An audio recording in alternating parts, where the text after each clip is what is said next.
تے مالک دا کم پھل پھل لانا لاوے یا نہ لاوے، لاوے یا نہ لاوے. تو وہ جب پھل نہیں لگ رہا ہوتا تو بھی کسان کی آزمائش ہوتی ہے، اور جب پھل لگ جاتا ہے پکا ہوا ہوتا ہے تو وہ بھی ایک آزمائش ہوتی ہے. اور یہ پھل کی ایک تشبیہ جو ہے وہ اولاد بھی ہے، کہ جب آپ کی اولاد بڑی ہو جائے اور وہ اس قابل ہو جائے، پھل پکنا شروع ہو جائے اور اولاد خراب ہو جائے کسی طرح سے، کوئی ایسا معاملہ ہو جائے اس کے ساتھ، تو پھر کہتے ہیں کہ یہ اب آپ کی آزمائش شروع ہو گئی. اور پھر اللہ تعالیٰ کہتا ہے کہ جو ان ساری باتوں میں سے صبر کے ساتھ گزرتا ہے میں اس کے ساتھ ہوں. یعنی کہ آپ کا جو سارے معاملات میں ایک چیز جو فوکس ہے، جو پیوٹ پوائنٹ ہے، وہ ہے کہ آپ کا اپنے مالک کے ساتھ ریلیشن کیسا ہے، رب کے ساتھ رشتہ کیسا ہے. یہ دونوں چٹھیاں اللہ کی طرف سے آتی ہیں، خوشی کی چٹھی بھی اور غم کی چٹھی بھی. جب آپ کا اللہ کے ساتھ اپنا ریلیشن طاقتور ہو جاتا ہے تو آپ کو چٹھی سے پھر فرق نہیں پڑتا. کس نے بھیجی ہے؟ وہ ہمارے مالک نے بھیجی. کس نے؟ مالک نے. قبول کرنا. تو یہ جو قبول کرنے والے لوگ ہیں نا، یہ پھر مشکل حالات میں، مشکل وقت میں ان کے لیے امیری غریبی میٹر نہیں کرتی ہے، ان کے لیے اچھے برے حالات میٹر نہیں کرتے ہیں. ان کے لیے بات میٹر کرتی ہے کہ اس حال میں ہمارا مالک ہم سے خوش ہے یا نہیں ہے. ویسا ایک جگہ پہ اور فرماتے ہیں، آپ کہتے ہیں کہ یہ اگر پتہ کرنا ہو کہ اللہ تم سے راضی ہے یا نہیں، کیسے پتہ چلے گا؟ کیسے پتہ چلے گا؟ تو پھر آپ نے فرمایا کہ تم جتنا اللہ پہ راضی ہو اللہ تم پہ اتنا راضی ہے. چیک کر لو اپنے آپ کو، تم اللہ سے کتنے راضی ہو. بہت خوبصورت بات سر. اگر آپ اللہ سے راضی ہیں تو پھر وہ کہتا ہے کہ جو اگر تم مجھے اندر جھانکو کہ تم اللہ سے کتنے راضی ہو. راضی کس پہ رہنا ہے؟ راضی رہنا ہے کہ اللہ تعالیٰ نے آپ کو جو چہرہ دیا، قد دیا، قد کی حد دی، آپ کا انداز دیا. ہر بندے کی ایک رینج ہے، اس رینج کے اندر وہ رہتا ہے. اور وہ جب رینج کے اندر جب وہ آزمائشوں میں ہوتا ہے وہ کہتا ہے یا اللہ میرا ہمسایہ ہے، وہ اتنا امیر آدمی ہے اور میں اتنا غریب کیوں ہوں. یہ جب وہ نصیب کے تقابلی جائزے میں جب وہ گھستا ہے تو پھر اس کو تکلیف ہوتی ہے. ایک وہ کسان سے کسی نے پوچھا کہ بارش کا کیا فائدہ ہے؟ اس نے کہا بارش کا یہ فائدہ ہے کہ میرا کھیت جو ہے وہ ہریالی ہو جاتی ہے، اس میں پانی ملتا ہے کھیت کو. اس نے کہا اس کا نقصان کیا ہے بارش کا؟ اس نے کہا میرے بھائی کا کھیت بھی سراب ہوتا ہے. اچھا، تو یہ بھی اس کا ایک نقصان ہے. تو وہ جب کہیں آپ تقابلی جائزے میں پھنستے ہیں نصیب کے، ایک دوسرے کو کمپیئر کرتے ہیں، اپنے سے کسی اور کو کمپیئر کرتے ہیں کہ وہ ہم سے بہتر کیوں ہے. اور وہ یہ اب نصیب کی بانٹ ہے. اب جو نصیب کی بانٹ کے اوپر جو راضی رہتا ہے وہ مشکل حالات میں سے شکر کرتا ہوا گزرتا ہے. ویسے ہم نے ایک جگہ اور فرمایا کہ جس مقام پر دنیا دار بیزار ہوتا ہے مومن وہاں پہ صبر کرتا ہے. اور جہاں پہ مومن صبر کرتا ہے مقرب وہاں پہ شکر ادا کرتا ہے. شیخ سعدی علیہ رحمہ ایک جگہ پہ جا رہے تھے تو ان کے پاؤں میں جوتا نہیں تھا، تو پاؤں میں کچھ پتھر چبھا تو انہوں نے دعا کی اللہ تعالیٰ جوتا نہیں ہے پاؤں میں میرے. تو تھوڑی دیر بعد آگے گئے تو انہیں ایک شخص نظر آیا کہ جس کے پاؤں ہی نہیں تھے. تو ساتھ ہی سجدے میں چلے گئے، یا اللہ تیرا شکر ہے پاؤں تو ہیں. وہی لمحہ جو گلے کا لمحہ ہے اصل میں وہی لمحہ شکر کا لمحہ ہے. بالکل سر، وہ کہتے ہیں نا دنیا میں کتنا غم ہے میرا غم کتنا کم ہے. تو یہ بات بالکل ٹھیک ہے. انشاءاللہ اس کے اوپر جو ہے نا یہ دنیا والوں کی اور کیمسٹری ہے، اللہ والوں کی اور صبر ہونا چاہیے. خالد سر میں آپ کے پاس آؤں گی، ہم صبر کی بات کر رہے ہیں. سر آپ کے نزدیک صبر کیا ہے اور صبر کو کس طرح سے حاصل کیا جا سکتا ہے؟ بہت شکریہ جنت آپ کا پروگرام میں مدعو کرنے کا. ابھی صاحب ذرا سا بات کر رہے تھے حضرت واصف علی اللہ رحمہ کا، کوئی انہوں نے کوٹ کیا تو مجھے اشفاق احمد خان صاحب کی ایک بات یاد آ گئی جو آپ کے سوال کے، اور دونوں کی دوستی تھی، برسوں کا تعلق تھا. اشفاق صاحب ایک تو صبر کو بڑا انہوں نے ڈیفائن کیا کہ اگر آپ روڈ پہ ہیں، آپ کو جلدی ہے اور اشارہ لگ گیا اور اشارے پہ رکنے کے لیے آپ باؤنڈ ہیں، تو آپ کے اندر بے چینی زیرو ہو کہ آپ سٹیئرنگ پہ بھی ہاتھ رکھ کے یوں نہ کر رہے ہو. اچھا، تو یہ بھی ایک صبر ہے کہ یہ جو ماڈرن ہے.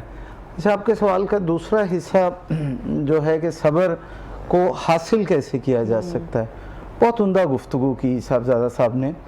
سوال یہ ہے کہ صبر حاصل کرنے کا یہی ایک طریقہ ہے کہ آپ کوشش جاری رکھیں جو چیز آپ حاصل کرنا چاہتے. ابھی ہماری گفتگو یا یہ جو اوورآل اسلام نے ایک کوڈ آف لائف دیا ہے صبر اور اس کے ساتھ پیرلل شکر کا ہے، تو وہ بیسکلی تو یہ کہ انسان کو جو اشرف المخلوقات ہے، جو احسن تقویم پہ جو بنا ہے، اللہ چاہتا ہے کہ وہ اس کی جو خوبیاں ہیں وہ مینٹین رہیں، اور وہ اس کو بگاڑ آئے گا، اس کے مائنڈ سیٹ میں بگاڑ آئے گا، اس کے بیہیویئر میں بگاڑ آئے گا تو سوسائٹی میں بگاڑ آئے گا.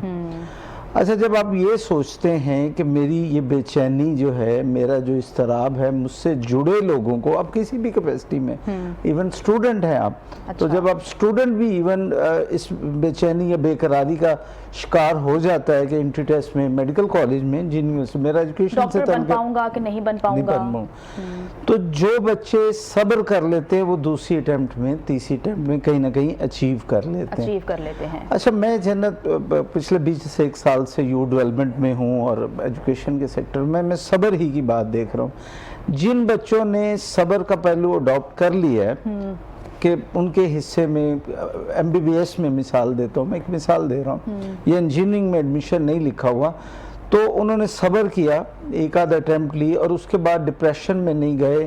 انہوں نے پیرنٹس کے لیے، جی ہاں، پیرنٹس کے لیے مشکلات پیدا نہیں کی، اپنی جان پر ظلم نہیں کیا، تو وہ کسی پیرلل پروگرام میں چلے گئے اور آج وہ بہت آگے ہیں، بہت کامیاب ہیں.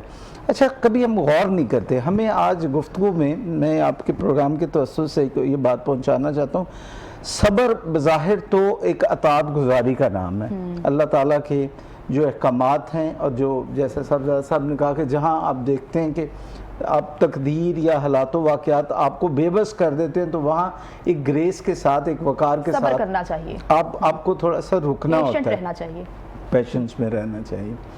لیکن یہاں کہیں اگر آپ کے ذہن میں یہ ہو کہ یہی زندگی جو ہے، پہلے میں مادی زندگی کی بات کر رہا ہوں، کہ میرا حصہ کہیں اور ہے، کسی اور شعبے میں ہے، کسی اور جگہ ہے، اور مجھے اس سے بہت اچھا مل جانا ہے، جب آپ کے یہ ذہن میں ہوتا ہے تو پھر آپ کی جو انرجی ہے، جو آپ کی کوشش ہے، جو آپ نے ایفرٹ کسی ایک گول کے لیے کی ہوتی ہے، وہ رائے گاہ نہیں جاتی. اچھا، آپ کا مومنٹم مینٹین رہتا ہے، آپ کی جو موٹیویشن کا لیول ہے وہ مینٹین رہتا ہے. آپ یہ سوچتے ہیں کہ ہاں جی ٹھیک ہے، میں نے صبر کیا. ایکسیپٹنس، یس، ایکسیپٹنس بہت ضروری ہے. یس، ایکسیپٹنس بہت پراپر لفظ آپ نے استعمال کیا. اور ایکسیپٹنس جو ہے وہ آپ کے لیے اور سوسائٹی دونوں کے لیے بیٹرمنٹ ہوتی ہے کہ آپ سوچتے ہیں کہ کوئی مسئلہ نہیں، میں نے ایفرٹ کی تھی، لیکن میں نے جو کچھ پڑھا اس کے ساتھ کچھ ہی ایک پیرل شعبے کی طرف میں منزل کو تھوڑا سا لیفٹ رائٹ کر لیتا ہوں، تھوڑا سا ری شیپ کر لیتا ہوں، ری اسٹیٹ کر لیتا ہوں، تو اتنے میں ہی آپ کو بھی اللہ تعالیٰ صبر سے شکر کے مقام میں لے جاتا ہے، اور سوسائٹی میں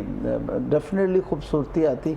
آپ کی جب یہ سب گفتگو کر رہے تھے اور میں موضوع پہ غور کر رہا تھا، میں حیران ہوتا ہوں اسلام پہ کہ قربان جائیں، اللہ تعالیٰ نے ہمیں مسلمان پیدا کیا اور اسلام جیسا ایک دین دیا، ضابطہ حیات دیا، کہ اب دیکھیے 3 طرح کے صبر کی ہیں.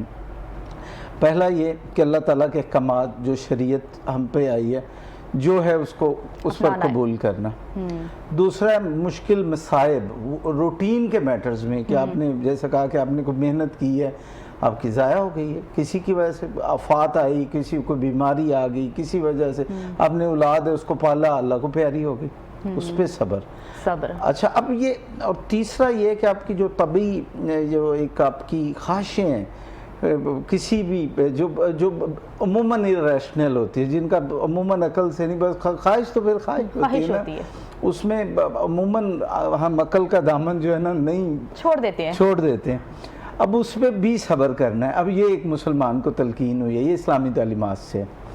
اب ماڈرن ایجوکیشن اوبیسلی اس سے ہی چیزیں اور آگے بڑھی. اب دیکھیں اس میں انسان کا جو منصب ہے، انسان کا، یہ تینوں چیزیں اڈاپٹ کرتے ہوئے اس سے ایک زینہ نیچے نہیں آتا. کہ آپ اللہ تعالیٰ کے جب احکامات شریعت کو اڈاپٹ کرتے ہیں تو اس کا بدلہ ہے، آپ کو جنت ملنی ہے، اخروی زندگی میں آپ کو بہت ساری آسانیاں ملنی ہیں، نعمتیں ملنی ہیں. اب مصائب کا جب وہ ہوتے ہیں تو اس کے بعد بھی بڑے واضح احکامات ہیں کہ ہر مشکل کے بعد ایک آسانی ہے، اور صبر کے بعد یہ طے شدہ بات ہے، یہ ایک تقدیر کا جو ہماری کائنات کا ایک نظام ہے، اوبویسلی آنا ہے، 100% اس کا دوسرا رخ ہے ہی کہ جب آپ مشکل اور مصیبت کو تھوڑا سا فیس کرتے ہیں تو آپ اللہ تعالیٰ آپ کو 100% خوشیاں دکھاتا ہے۔ اور آخری بات کہ جب آپ اپنی خواہشوں کو کنٹرول رکھتے ہیں تو اوبویسلی اس سے آپ بیراوا روی سے بچتے ہیں، حق مارنے سے بچتے ہیں، چوری سے بچتے ہیں، چکاری سے بچتے ہیں، گناہوں سے بچ جاتے ہیں، گناہ سے بچتے ہیں، اور سوسائٹی میں یہ تو مذہبی پہلو ہے، سوسائٹی میں بگاڑ سے بچتے ہیں۔ آپ دیکھیے جتنی ہماری سوسائٹی میں آج جرائم ہے اس کے پیچھے کیا چیز چھپی ہوئی ہے؟ خواہشات، صبر نہ کرنا، جی جو ملا ہے اللہ کی رضا پہ راضی نہ ہونا، یہ صرف یہ والی بات ہے۔ سر وہ خوش قسمت انسان وہی ہے جو اپنی تقدیر سے خوش ہے۔ جی ہاں سر میں آپ کی طرف آؤں گی، سر صبر کرنے میں اور برداشت کرنے میں ڈیفرنس کیا ہے، کیا فرق ہے دونوں لفظوں میں؟ جی ان دونوں میں ایک طرح سے فرق ہے اور ایک طرح سے فرق نہیں ہے۔ اچھا۔ صبر کے اندر آپ کچھ ایسے معاملات بھی ہیں جن کا تعلق اللہ کے ساتھ ہے، اور برداشت کرنے میں تعلق انسان کے ساتھ بھی ہے۔ اچھا۔ جیسے آپ کی کوئی ازدواجی زندگی ہے، میریٹل لائف ہے، میریٹل لائف کے اندر میاں بیوی ہیں، ان کے آپس میں اختلاف ہوتے ہیں، تو ریشنل پیپل جو ہوتے ہیں وہ ایک دوسرے کو برداشت کرتے ہیں، اس لیے کہ ان کا ایک کامن کاز ہوتا ہے کہ یہ ہماری اولاد ہے، ہم اس کے لیے آپس کے اصولی جو اختلافات ہیں ہمارے کہ مجھے سبز پسند ہے تو اس کو لال پسند ہے، تو یہ بحث چھوڑ کے ہم مین مدعا کے اوپر رہیں۔ اس طرح سے کوئی آرگنائزیشن ہوتی ہے، آرگنائزیشن کے اندر ڈیفرنٹ مزاج کام کر رہے ہوتے ہیں، آپ ڈیفرنٹ مزاجوں کے ساتھ کام کرتے ہیں تو تھوڑی سی ان کو گنجائش دیتے ہیں، آپ ان کے مزاج کو برداشت کرتے ہیں۔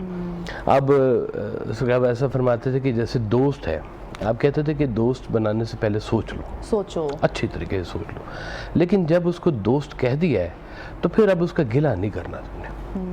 اب گلہ اس لیے نہیں کرتے کہ آپ کے اس کو ناپسند کرنے کے لیے 100 باتیں ہو سکتی ہیں، پسند کرنے کے لیے ایک ہی بہت ہے، بہت خوبصورت بات کہ ایک بات ہے جو مجھے اس میں پسند ہے اور اسی وجہ سے ہی میرا دوست ہے۔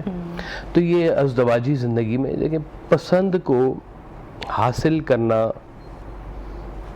اور پسند ناپسند کے ساتھ رہنا، پسند کو اگر آپ حاصل نہیں کر سک رہے ہیں تو یہاں پہ کوئی چیز کی اچیومنٹ کے درمیان میں آپ کی ایبیلٹیز، آپ کے سورسز، آپ کے حالات یہ کہیں نہ کہیں مشکلات پیدا کرتے ہیں، تو وہاں پہ آپ آ کے رک جاتے ہیں۔ لیکن برداشت ایسی جگہ ہے کہ جہاں پہ آپ کے پاس تھی ایبیلٹی، آپ اس کو 2 تھپڑ مار سکتے تھے اور آپ نے برداشت کیا، آپ نے برداشت کیا، اس لیے برداشت کیا کہ وہی میں نے آپ کو کہا جیسے بڑی دیگ ہوتی ہے نا، تو بڑی دیگ دیر سے گرم ہوتی ہے اور دیر تک گرم رہتی ہے، وہ چھوٹے پانڈے ہوتے ہیں نا جلدی گرم ہو جاتے ہیں، جلدی ٹھنڈے بھی ہو جاتے ہیں، نکاح پانڈا جس کو کہتے ہیں۔ تو یہ وہ لوگ جو ہوتے ہیں نا چھوٹے مزاج والے ہیں، وہ بات پہ غصہ کرتے ہیں، بڑے لوگ کسی بڑی بات کو لے کے غصہ کریں گے، ادروائز نہیں کرتے، چھوٹی باتوں پہ نہیں کرتے۔ ہاں مجھے یاد ہے ایک دفعہ میں کسی سامنے والے گھر میں کہیں شادی تھی، تو مجھے سرکار والد صاحب نے کہا کہ تم نے 10 بجے تک آ جانا ہے۔ اچھا۔ اب بالکل سامنے گھر تھا، میں 11 بجے آ گیا اور میں نے یہ پلی لی کہ سامنے تو گھر ہے بلا لیں گے مجھے، تو 11 بجے جب میں آیا نا تو ڈانٹ پڑ گئی مجھے کہ تمہیں میں نے کہا تھا کہ 10 بجے آنا ہے، تم 11 بجے کیوں آئے ہو، تم نے مجھے کیوں نہیں بتایا کہ تم 1 گھنٹہ اور لیٹ ہوگے۔ تو میں نے سوچا کہ بھئی آپ بلا لیتے مجھے، میں 1 گھنٹہ اگر لیٹ تھا، تو میں نے وہ پلی لے لی، تو مجھے جھاڑ پڑی۔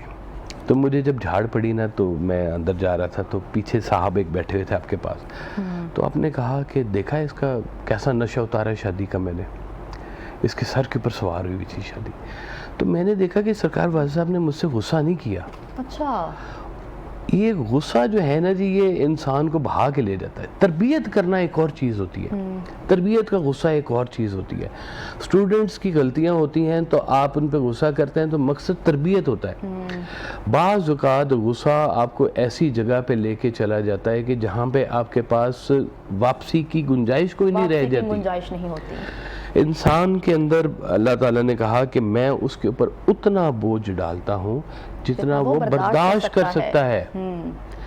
اس سے زیادہ نہیں. اللہ نے کہا کہ میں اس سے زیادہ بوجھ نہیں ڈالتا. اب فقراء کے اور طرح سی کہانیاں ہوتی ہیں. انہوں نے کہا کہ اب ایک ایسا غم آ گیا اس کے اوپر کہ اس نے کہا کہ یا اللہ یہ میری استطاعت سے نہ بڑھ گیا ہے، یہ میری برداشت سے اوپر ہو گئی ہے بات. اب تو نے تو کہا تھا کہ میں برداشت سے زیادہ نہیں دیتا، کسی کو تکلیف غم نہیں دیتا، تو یہ مجھے لگ رہا ہے زیادہ ہو گئی ہے. تو کہتے ہیں کہ پھر نا باقی فقراء حضرات آ کے اس کو مبارکباد دیتے ہیں کہ مبارک ہو، اللہ نے تمہاری استطاعت بڑھانے کا فیصلہ کر لیا ہے. یہ بھی درویشی کے مقامات ہوتے ہیں کہ جب آپ اپنے ساتھ ہونے والی زیادتیوں کو اس لیے بھی برداشت کرتے ہیں کہ یا اللہ تیری مخلوق ہے، تو نے تنگ کیا ہے، اس نے اگر مجھے تنگ کیا ہے تو پیچھے امر تیرا ہی ہوگا. کہتے ہیں کہ ایک شخص نے دوسرے کو پتھر مارا تو وہ سوچ میں پڑ گیا کہ اب میں پتھر سے لڑائی کروں، اس ہاتھ سے لڑائی کروں، یا اس کے پیچھے جو امر چل رہا تھا اس سے لڑائی کروں. تو انہوں نے کہا پتھر سے لڑائی کرنا تو بیوقوفی ہے، اور یہ جو جس نے مجھے پتھر مارا ہے یہ بغیر امر کے مار نہیں سکتا. جیسے سرکار دو عالم صلی اللہ علیہ وسلم تشریف لے کے گئے نا جی وادی طائف میں، تو وہاں پہ بہت بچوں نے آپ کے اوپر پتھر پھینکے. تو حضرت جبرائیل علیہ السلام نے کہا کہ حضور آپ ارشاد فرمائیں تو میں اس بستی کو دونوں پہاڑوں کے بیچ میں رکھ کے پیس دوں. تو سرکار دو عالم صلی اللہ علیہ وسلم نے فرمایا کہ میں رحمت کے لیے آیا ہوں. آپ نے برداشت کیا، آپ نے صبر کیا. وہاں پہ آپ نے کہا یہ نہیں تو ان کی اولادیں ہوں گی جو مسلمان پیدا ہوں گی.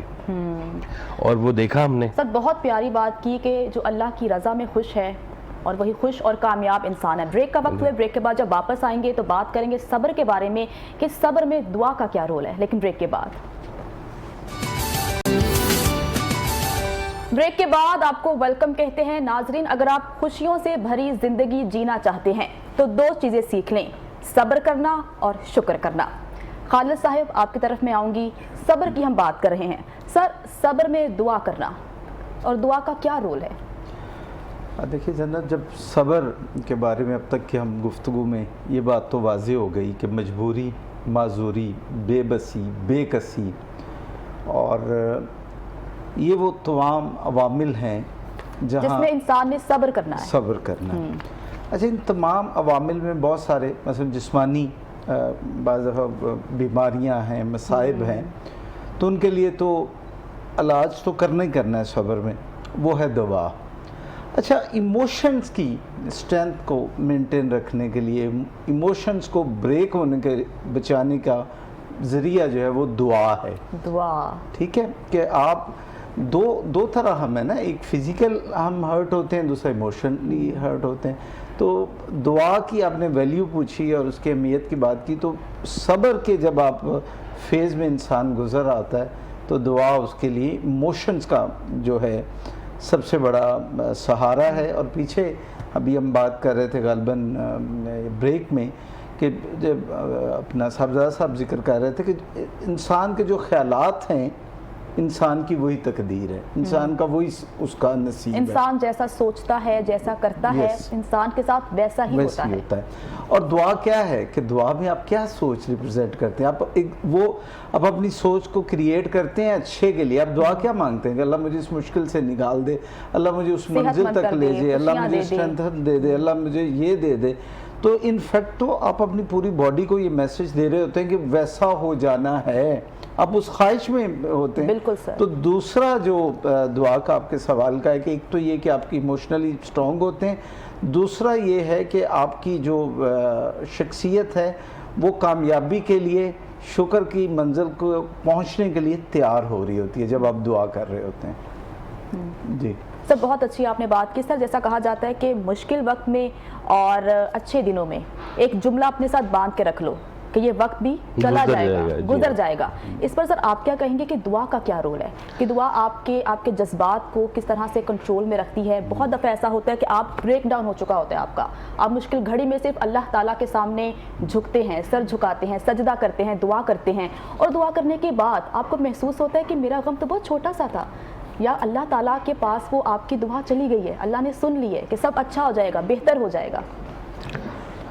دعا جو ہے نا جی یہ فریاد ہے، فریاد ہے، ندا ہے، گڑ گڑا کر اپنے مالک کے حضور پیش ہونے کا نام پیش ہونے کا نام ہے. دعا اپنے مالک کے ساتھ ایک کنیکٹیویٹی کا نام ہے کہ آپ یہاں سے آنسوؤں کی شکل میں دعا بھیجتے ہیں اوپر، یا اللہ یہ تیرے بندے کے ساتھ یہ ہو رہا ہے، تو مہربانی فرماؤ. اب یہ بھی آپ اسی سے کر سکتے ہیں نا جس کے ساتھ آپ کا تعلق بنا ہوا ہو. تو اللہ تعالیٰ دعا کی استطاعت یا دعا کی جو طاقت ہے یا دعا کے ساتھ جو کنیکٹیویٹی ہے، یہ اللہ تعالیٰ اس کو دیتا ہے جو اس کے زیادہ قریب ہوتا ہے. یعنی کہ دعا مانگنا بھی ایک عبادت ہے، اپنے مالک کے ساتھ ایک تعلق جوڑنے کی بات ہے. دیکھیں انسان کے ساتھ غلطی کرتا ہے، ہمارا جیسے معاشرہ ہے کہ کوئی غلطی کرے چلان کاٹ دو، پرچہ کاٹ دو، کچھ کر دو، ہے نہیں، یہ غلطی کی ہے اس نے، یہ ہمارا لا تھا. اب دوسری طرف جو ہے اس کے ساتھ ہی پیرلل ایک چیز چل رہی ہے شریعت، جس کے اندر گناہ ہے اور جس کے اندر نیکی ہے. نیکی ہے، ٹھیک. اب شکر ہے اس کا سارے کا سارا اللہ تعالیٰ کے ساتھ ہی نظام جڑا ہوا ہے، ورنہ تو انسان کو کبھی نہ چھوڑے. جب انسان گناہ کرتا ہے تو اس گناہ کی بھی ایک نتیجہ ہے کہ یہ کرو گے تو یہ گناہ کا نتیجہ یہ ملے گا. لیکن درمیان میں ایک چیز جو آ کے کھڑی ہو جاتی ہے نا، وہ ہے دعا.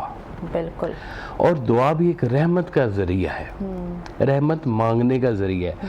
اگر انسان کے اعمال کی حتمی سزا ہی ممکن تھی تو پھر دعا کیوں ہے، پھر رحمت کیا ہے؟ یعنی کہ آپ کو آپ کے اعمال کی جو سزا ملنی تھی اس سے بچانے کے لیے جو ہے وہ چیز رحمت ہے. اور رحمت کا جو حصول ہے وہ دعا کے ساتھ ہے کہ آپ اپنے مالک کے ساتھ دعا کرتے ہیں. یہ بڑے بڑے لوگوں نے دعا کا سلسلہ جاری رکھا، مشکل وقت بھی رہا اور ساتھ میں دعا کا بھی سلسلہ جاری رہا. جو اس کائنات میں صبر شکر دعا کا جو سب سے بڑا جو ایک واقعہ گزرا ہے، جو رہتی دنیا تک رہنا ہے، وہ ہے امام عالی مقام حضرت امام حسین علیہ السلام کا واقعہ، کہ جو صبر و شکر کی ایسی مثال ہے دنیا کے اندر کہ جو اس کے بعد کبھی کوئی نہ آئے گی، نہ کبھی آئی ہے اس سے پہلے. ان حالات میں بھی حضرت امام زین العابدین، ان کا جو قصیدہ ہے، ان کی جو ندا ہے کہ وہ ان التیاری الصبا یومن الی ارض الحرم بلغ سلامی روزتن فی النبی المحترم، کہ وہ آپ کہتے ہیں کہ ان حالات میں بھی، ان مصائب میں بھی، اے ہوا میرا سلام جا کے آقا صلی اللہ علیہ وسلم کی خدمت میں پیش کرنا، کہ ان حالات میں بھی انہوں نے اپنا تعلق نہیں چھوڑا. مصائب آئیں، مشکلیں آئیں، پریشانیاں آئیں، غم آئیں، آپ کی زندگی کے اندر کوئی امتحان آ جائے، راہ چننی مشکل ہو جائے، وہاں پر آپ اپنا سے تعلق نہ دیکھیں. یہ ایک پکی بات ہے، مومن کا یا مسلمان کی سب سے بڑی جو طاقت ہے نا جی، وہ اس کا اپنے اللہ کے اوپر ایمان ہے. سر آپ نے بھی سنا ہوگا کافی لوگ یہ شکایت کرتے ہیں کہ ہو سکتا ہے کہ میری دعا اللہ تعالیٰ تک نہیں جاتی، مجھے ایسا محسوس ہوتا ہے، ایسا فیل ہوتا ہے. وہ کیا صورتحال ہے، کیا سچویشن ہے انسان کے جذبات کی؟ جی یہ بھی ایک بے یقینی کی بات ہے، بے یقینی کی بات ہے. اگر اللہ نے کہا ہے کہ میں تمہاری شاہ رگ سے زیادہ قریب ہوں، اس بات کو ماننے میں کیا پرابلم ہے؟ وہ کیا اس کو کوئی لینگویج کا محتاج ہے؟ کیا وہ بہت زیادہ دور کہیں بیٹھا ہوا ہے؟ وہ ایک دفعہ ذکر کر رہے تھے نا، اب دو طرح کے ذکر کرتے ہیں، خفی ذکر ہوتا ہے، جلی ذکر ہوتا ہے. جلی ذکر اللہ اونچی اونچی آواز میں کرتے ہیں، اور جو خفی والے لوگ ہیں نا وہ آہستہ آہستہ اندر ہی اندر اللہ کا ذکر کرتے ہیں. تو وہ ایک دفعہ خفی والا جلی والوں کے پاس چلا گیا جہاں پہ اونچا اونچا اللہ کا ذکر کر رہے تھے. ان کے اتنا اونچا ذکر کر رہے ہو, اللہ گواچ گیا, کتنے گیا جی ایڈا اونچا اونچا کر رہے ہو, اللہ تو تھوڑے اندر ہے گئے. اب یہ انداز ہے ہر بندے کا کہ دعا, اصل میں ہم یہ کہتے ہیں کہ دعا پہنچ جائے تو وہ مان لینی چاہیے اللہ کو فوری طور پہ. ہم انسٹرکٹ کر رہے ہوتے ہیں. آپ کو میں بتاؤں جنت کہ ہم لوگ اپنی زندگی میں بہت ساری مشکلات اپنی دعاؤں سے لے کے آتے ہیں. اچھا, ہمیں معلوم ہی نہیں ہے کہ ہم مانگ کیا رہے ہیں. اچھا, ایک شخص آگے سرکار وائس صاحب کے پاس, اس نے کہا کہ جی وائس صاحب دعا کریں, میں گھر بیچنا چاہتا ہوں, اچھی قیمت پہ گھر بک جائے میرا. تو آپ نے کہا گدھے کو دعا ہے یہ تم جب مجھ سے منگوا رہے ہو؟ وہ گھر بیچنا دعا ہوتا ہے, یہ گھر خریدنا دعا ہوتا ہے. تم تو گھر بیچ رہے ہو, اور دعا کروانی ہے تو یہ کراؤ کہ اللہ تمہارا گھر بھی نہ بکے, تمہیں ایک اور گھر مل جائے, ایک اور گھر دے دے. ہاں, آپ نے اللہ کو نا اپنے جیسا انسان سمجھنا شروع کر دیتے ہیں آپ, اور ہم اس کو سجیسٹ کرنا شروع کرتے ہیں کہ اللہ تعالیٰ تو جب میں نے 70 روپے دیں گا تو میں 10 دے دوں گا تیری راج, یا اللہ تو میرے ساتھ یہ کرے گا تو میں یہ کر دوں گا. ہم اللہ کو اپنے جیسا ایک انسان بنا کے ہم اسے کمیونیکیٹ کر رہے ہوتے ہیں, جبکہ وہ تو بے مثل و بے مثال ہے, جس کی کوئی بات ہی نہیں ہے, جس کی کوئی شکل ہی نہیں ہے, جس کا کوئی رنگ ہی نہیں ہے. اس کو ہم چیزوں میں قید کرنے کی اپنی عقل کی. وہ ایک ویسا کا شعر مجھے پنجابی کا یاد آ گیا جی, بڑا خوبصورت, آپ کی ایک سی حرفی ہے کہ الف اللہ دی رمز انوکھی عقلاں نال نہ ملدا, عقلاں والا مرد وچارا نہ محرم منزل دا, اللہ نیڑے ہوندا ہے جد سجدہ ہوئے دل دا, سجدہ ہوئے دل دا, واصف یار اللہ نو لبنا کم نہیں عاقل دا. عقل سے اللہ کے ساتھ تسلیم نہیں ہو سکتا, یہ دل کی بات ہوتی ہے. دل کی بات ہے. آپ جو دل سے دعا کرتے ہیں وہ کہتے ہیں کہ یا اللہ تو جو چاہے کر.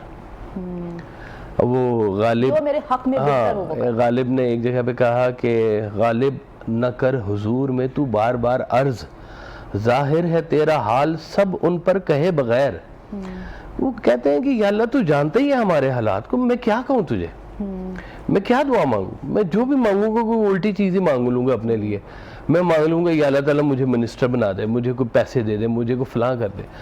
اب میرے لیے وہ عافیت اس میں نہیں ہے, ہماری عافیت نہیں ہے اس چیز کے. ہم سمجھتے نہیں کہ کیا کام ہمارے لیے بہتر ہے, کیا کام بہتر نہیں ہے.